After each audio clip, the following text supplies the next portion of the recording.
حسبي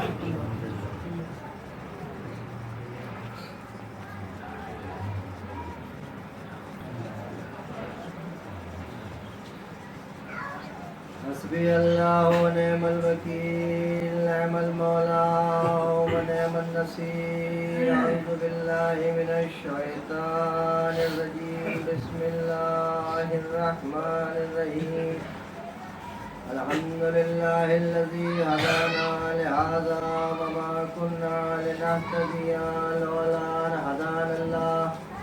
لقد جاءت رسل ربنا بالحق والصلاة والسلام على رسوله الكريم خير المبشرين والمنذرين شفيع المسلمين المخاطب طه وياسين النبي المعين والرسول المصدق بالقول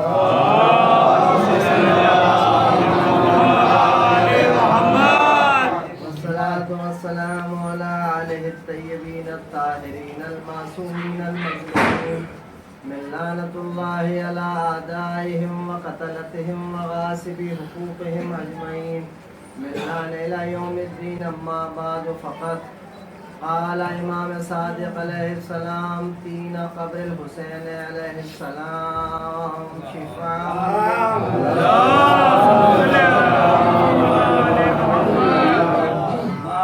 عزیزان محترم، برادران ایمانی، مصحف ناطق امام جعفر صادق علیہ السلام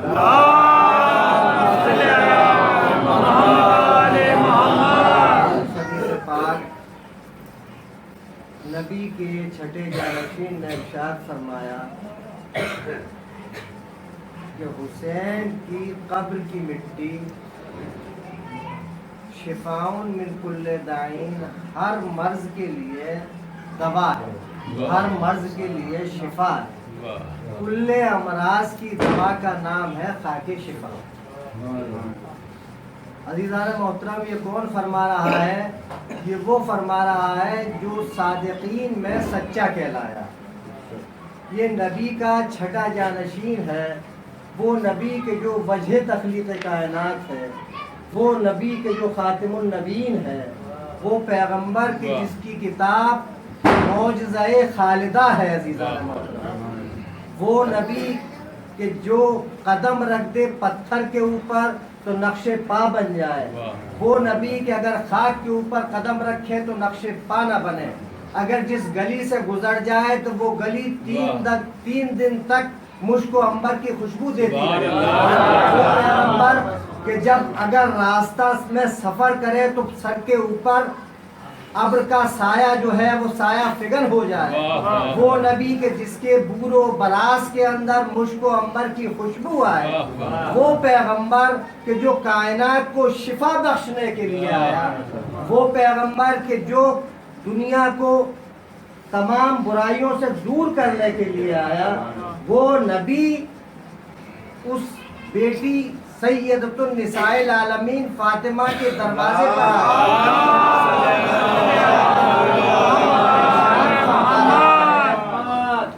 کہ فی بدن ضعفا، اے میری پیاری بیٹی، آج میں اپنے جسم میں ضعف محسوس کر رہا ہوں، میں اپنے جسم میں کمزوری محسوس کر رہا ہوں.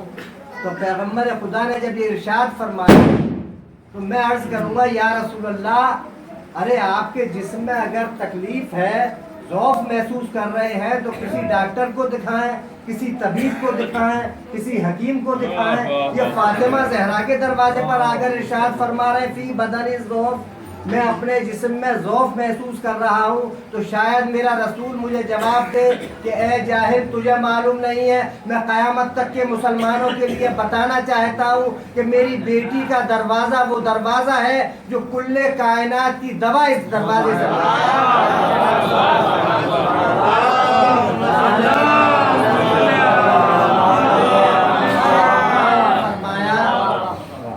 کہ بیٹی میں جسم کے اندر ضعف محسوس کر رہا ہوں. تو جناب سیدہ نے کیا عطا کیا، کیا پیش کیا اپنے پردر بزرگوار کو؟ تاریخ یہ بتاتی ہے کہ یمنی چادر نبی کریم کو فاطمہ زہرا نے دی اور پیغمبر نے وہ چادر اوڑھی اور پیغمبر کا ضعف جو ہے وہ زائل ہو گیا، تو میں اب پوچھنا چاہوں گا کہ یہ چادر کیا ہے؟ کہ یمنی چادر کیا چادر ہے؟ کیا کوئی اس کے اندر صفت تھی یمنی چادر کے اندر؟ لا واللہ ایسا نہیں تھا بھائی، یمن کی بنی ہوئی چادر تھی اسی لیے یمنی چادر کہہ دیا گیا۔ لیکن چونکہ اس چادر نے سیدۃ النساء العالمین فاطمہ زہرا کے سر اقدس کے بوسے سر اقدس تک پہنچی تھی، فاطمہ زہرا نے اس چادر کو اوڑا تھا، تو اس چادر میں وہ صفت اللہ نے پیدا کر دی کہ خاتم النبی سید المرسلین محمد الرسول اللہ صلی اللہ علیہ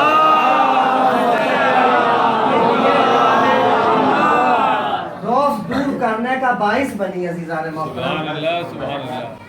تو اب آپ دیکھیں کہ جب فاطمہ زہرا کے سر اقدس پر پہنچنے والی چادر کے اندر یہ صفت پیدا ہو گئی، تو جس خاک کربلا کو فاطمہ زہرا اپنے بالوں سے جھاڑیں اور صاف کریں، اس خاک کو خاک شفا کیوں نہ ہونا چاہیے؟ وہ خاک شفا اس لیے ہے کہ فاطمہ زہرا سلام اللہ علیہا اپنے سر اقدس اپنے سر کے بالوں سے زمین کربلا کو جھاڑا ہے۔ صلوات بھیجے بر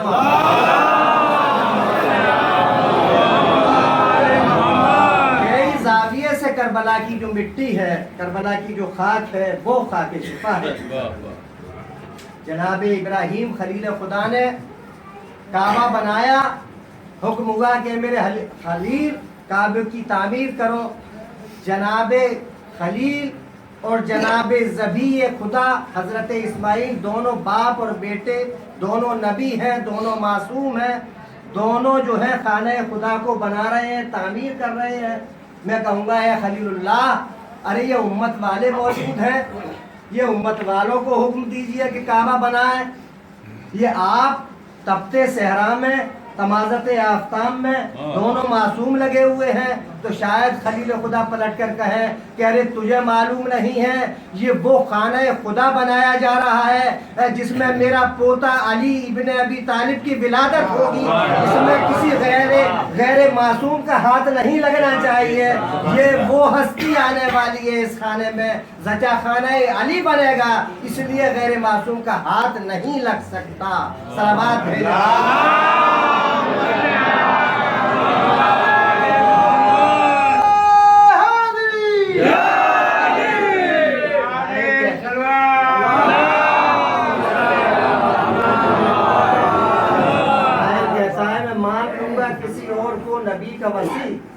میں مان لوں گا کسی اور کو نبی کا وسیع، غدیر جیسے کسی اعلان کا ثبوت تو دے۔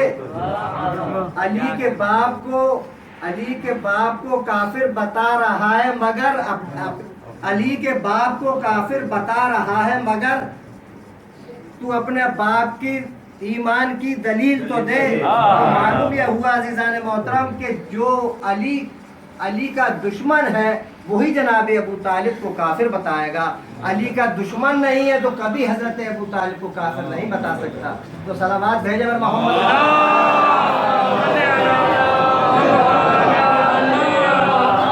کعبہ تیار ہو گیا، کعبہ بن گیا، تو خلیل خدا کے لیے حکم ہوا کہ اے میرے خلیل آواز دو، لوگوں کو بلاؤ۔ کس کے لیے بلاؤ؟ حج کے لیے بلاؤ۔ ایک مرتبہ جناب خلیل خدا نے سامنے دیکھا، پیچھے دیکھا، سامنے دیکھا، دائیں دیکھا، بائیں دیکھا، کوئی انسان نظر نہیں آتا۔ ایک مرتبہ بارگاہ رب العزت میں ہاتھ اٹھائے، پالنے والے یہاں تو کوئی انسان نظر نہیں ہے، میں کسے بلاؤں؟ ایک مرتبہ ندائے غیب آئی، اللہ کی آواز آئی، اے ابراہیم ارے آواز کا دینا تمہارا کام ہے، تمہاری آواز کو لوگوں تک پہنچانا ہمارا کام ہے۔ لہذا جناب ابراہیم نے آواز دی۔ علماء نے لکھا کہ جناب ابراہیم کی آواز وہ ہے کہ ارواح عالم تک پہنچی، اور قیامت تک جو روحیں اس زمین پر آنے والی ہیں، جن روحوں نے جناب ابراہیم کی آواز کے اوپر لبیک کہا ہے، وہی حج بیت اللہ کو جائیں گے، ورنہ دوسرا جا نہیں سکتا۔ تو حضرت ابراہیم نے بنایا خانہ کعبہ، اور میرے مولا حسین نے بنائی کربلا۔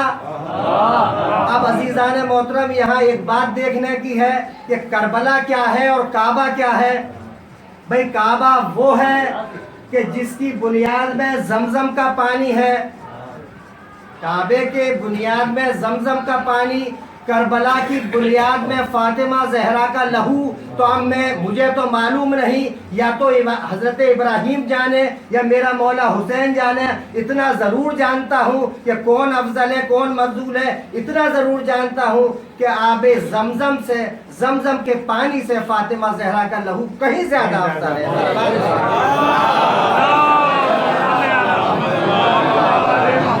جناب ابراہیم نے بھی آواز دی کہ آؤ حج کے لیے، اور علماء نے لکھا کہ حضرت ابراہیم کی آواز ہر ایک کے کانوں تک پہنچی جو صلبوں میں، باپ کے صلبوں میں تھے اور ماں کے رحم میں تھے، ان ساری روحوں نے لبیک کہا، بس وہی جو ہے حج کے لیے جائیں گے۔ اور میرے مولا حسین نے بھی آواز دی۔ حضرت ابراہیم کون ہے؟ جزئی امام ہے، میرا مولا حسین جو ہے وہ کل کائنات کا امام ہے۔ مولا حسین نے کربلا میں کھڑے ہو کر فرمایا حل من ناصر ینصرنا۔ اب جس حسین کی آواز پہ جس روح نے لبیک کہا ہے وہی قیامت تک کربلا معلیٰ جائے گا، وہی فرش عزا پر آئے گا، وہی ماتم کرے گا، وہی اشک بہائے گا۔ جس روح نے اگر حسین کی آواز پر لبیک کہا ہے وہی گریہ کرے گا، وہی قبا کا ماتم کرے گا، وہی زنجیر لگائے گا۔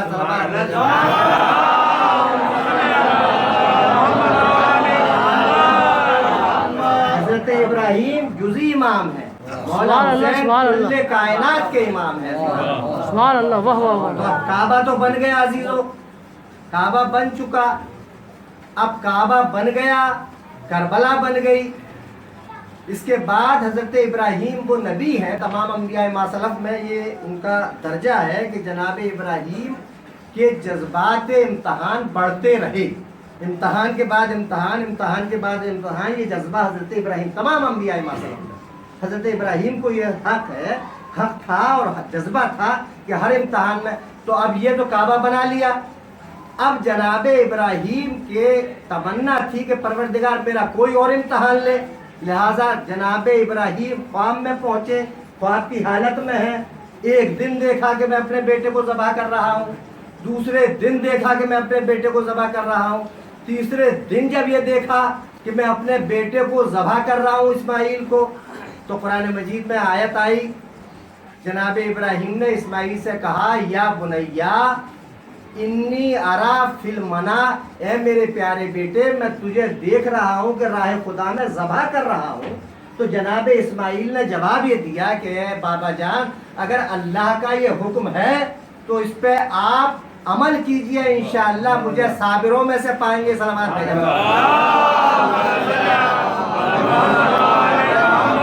انشاءاللہ آپ مجھے صابروں میں سے پائیں گے۔ تو جناب ابراہیم لے کر چلے حضرت اسماعیل کو، کہاں؟ منا میں۔ اور تاریخیں یہ بتاتی ہیں کہ منا میں جانے کے بعد حضرت ابراہیم نے اپنے بیٹے اسماعیل کو ایک پتھر کے اوپر لٹایا جس کا نام ہے حجر اسود، اور آج تک مسلمان اس کو چومتا ہے۔ ارکان حج میں سے ایک رکن ہے حجر اسود کو بوسہ دینا، تو حجر اسود پر صرف لٹایا تھا عزیزان محترم۔ روایت میں یہ آیا ہے، معصوم نے یہ فرمایا ہے کہ حجر اسود کو اس لیے بوسہ دیا جاتا ہے کہ قیامت کے دن حجر اسود گواہی دے گا اس بات کی کہ یہ حج کرنے کے لیے آیا تھا۔ حجر اسود اس بات کی گواہی دے گا روز محشر کہ یہ حج کرنے کے لیے آیا تھا۔ تو حجر اسود کیا ہے؟ صرف ایک نبی نے قصداً اپنے بیٹے نبی کو اس کے اوپر لٹایا، تو کاہے کا گواہ بنا؟ عقیدے کا وہ پتھر گواہ بنا عزیزان محترم، عقیدے کا گواہ، عمل کا، یعنی عقیدے کا نہیں عمل کا گواہ بنا۔ پتھر حجر اسود جو ہے وہ عمل کا گواہ بنا، اور میرے مولا حسین نے کربلا کے اندر 3 دن کی بھوک اور پیاس میں اس زمین کے اوپر قربانی دی، تو اس خاک کربلا کو بھی تو کسی کا گواہ بننا چاہیے عزیزان محترم۔ جب ایک نبی خدا صرف لیٹا ہے، ذبح نہیں ہوا، خون نہیں بہا حضرت اسماعیل کا، لیکن فخر اسماعیل مولا حسین کا جس سرزمین کے اوپر خون بہا دیا گیا، تو اسے بھی تو کوئی گواہ بننا چاہیے عزیزو۔ تو خانہ حجر اسود جو ہے وہ گواہ بنے گا عمل کا، اور خاک کربلا گواہ بنے گی عقیدے کی۔ اور اس کی دلیل یہ ہے عزیزان محترم کہ جب ہمارا مرنے والا دنیا کو چھوڑتا ہے تو ہم خاک کربلا اس کے کفن میں رکھ دیتے ہیں، کیونکہ قبر میں سب سے پہلے عقیدے کا سوال ہوگا، لہٰذا ہم خاک کربلا رکھنے کے بعد اپنے جانے والے کو بھیجتے ہیں کہ جا اب تو بتا دینا قبر میں جب تیرے پاس منکر نکیر آئیں تو تیرے پاس کربلا کی مٹی موجود ہے، بتا دے کہ میں آقا حسین کا ماننے والا ہوں۔ لہٰذا ہم اپنا عمل سے یہ بتاتے ہیں، اس لیے کہ کربلا کی مٹی جو ہے وہ عقیدے کی گواہی دے گی، حجر اسود عمل کی گواہی دے گا۔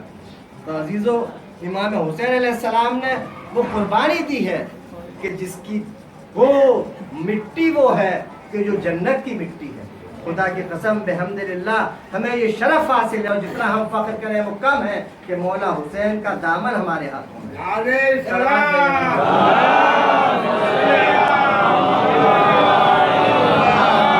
اسماعیل کو لٹایا گیا حجر اسود کے اوپر، تو جب حجر اسود پر لیٹ گئے حضرت اسماعیل اور چھری نکالی حضرت ابراہیم نے ذبح کرنے کے لیے، تو آنکھوں سے پٹی نہیں باندھی اس وقت تک، چھری جیسے ہی ہاتھ میں لی ہاتھ تھرتھرانے لگے، کانپنے لگے۔ میں کہوں گا ابراہیم کیوں آئے تھے؟ شاید حضرت ابراہیم پلٹ کر جواب دیں کہ تجھے نہیں معلوم، ہم قیامت تک کے مسلمانوں کو بتانا چاہتے ہیں کہ ابراہیم وہ ہیں اور امام حسین یہ ہیں کہ جنہوں نے اپنے کڑیل جوان کا لاشا جو ہے اپنے ہاتھوں میں اٹھایا۔ دمبا ذبح کرنے کے لیے ہے، ہاتھوں میں راشا پیدا ہو گیا۔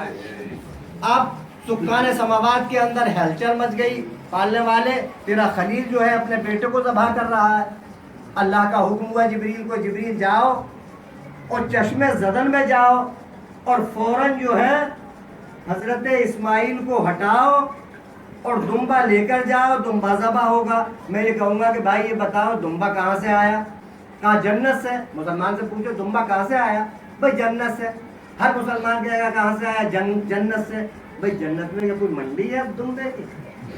کل ہم نے کہا تھا کہ ذوالفقار آئی آسمان سے، آپ نے کہہ دیا کیا کارخانہ ہے وہاں، جو لوہے کا کارخانہ ہے جو تلوار آ گئی ہے لیجیے جہاں سے وہ دمبا آیا۔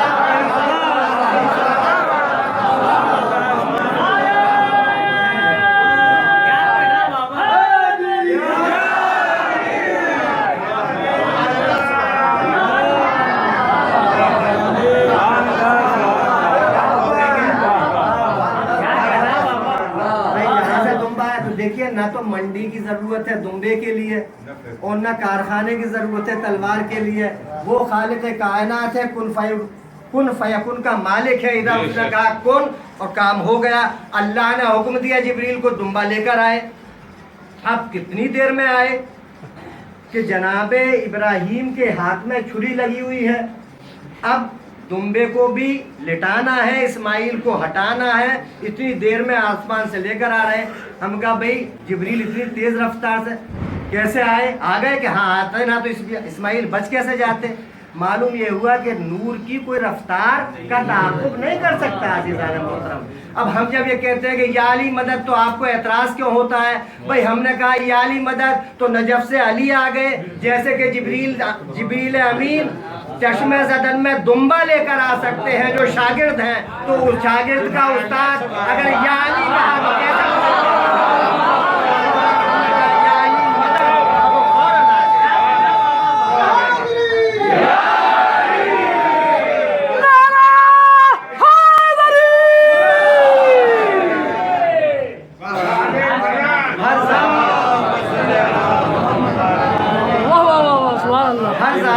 مٹی کربلا کی جو ہے وہ عظیم ہے۔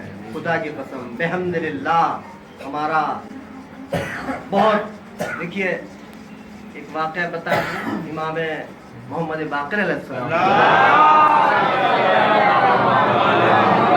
امام کی خدمت میں ایک شخص آیا، مولا جب میں تنہائیوں میں ہوتا ہوں تو علی علی کی آواز میرے دل اندر سے نکلتی ہے، تو امام نے فرمایا کہ جب ایسا ہوا کرے تو اپنی ماں کو دعائیں دیا کر کہ اے میری ماں، تو نے میری ولادت میں خیانت نہیں کی، آل محمد کا ماننے والا حسب و نسب سے پاک ہوتا ہے، وہی اس فرش عزا کے اوپر آتا ہے۔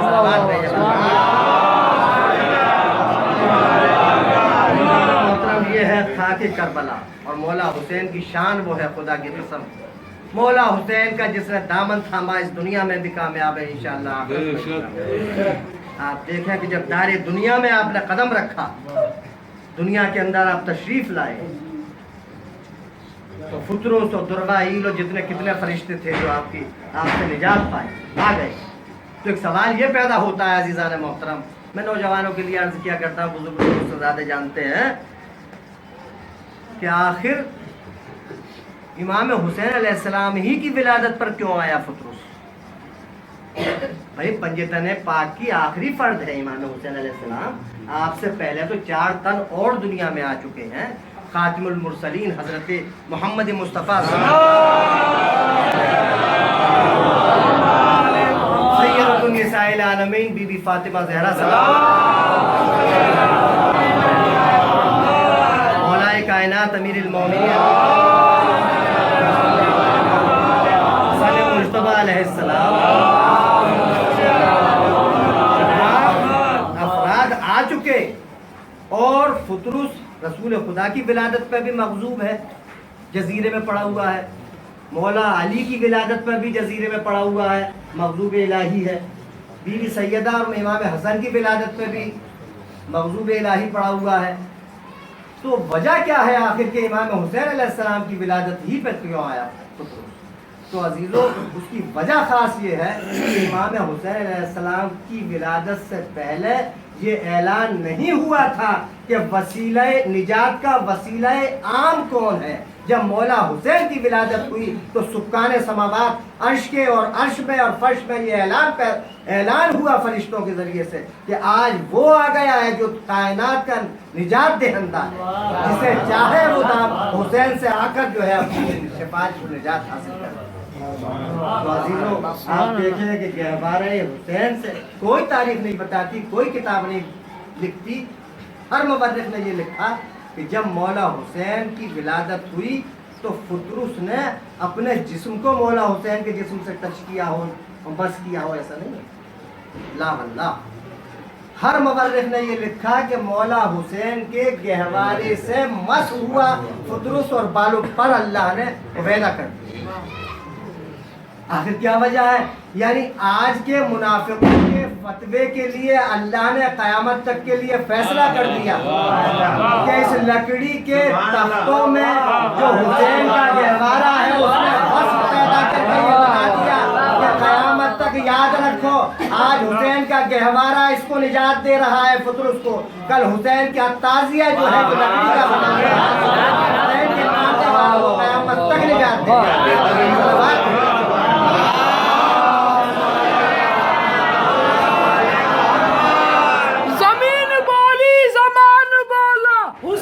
جیسا کوئی نہیں ہے، زمین بولی زمان بولا حسین جیسا کوئی نہیں ہے، زمین بولی زمان بولا حسین جیسا کوئی نہیں ہے، بھر کے فطروس اڑان بولا حسین جیسا کوئی نہیں ہے، بھر کے فطروس اڑان بولا حسین جیسا کوئی نہیں ہے، پاک راہب سنتان بولا حسین جیسا کوئی نہیں ہے، پاک راہب سنتان بولا حسین جیسا کوئی نہیں ہے، نعرہ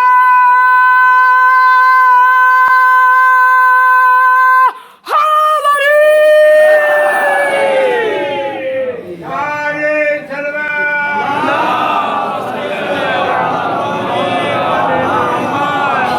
تو عزیزان محترم مولا حسین نے گہوارے میں نجات دی۔ اب آپ دیکھیں دنیا کا قاعدہ ہے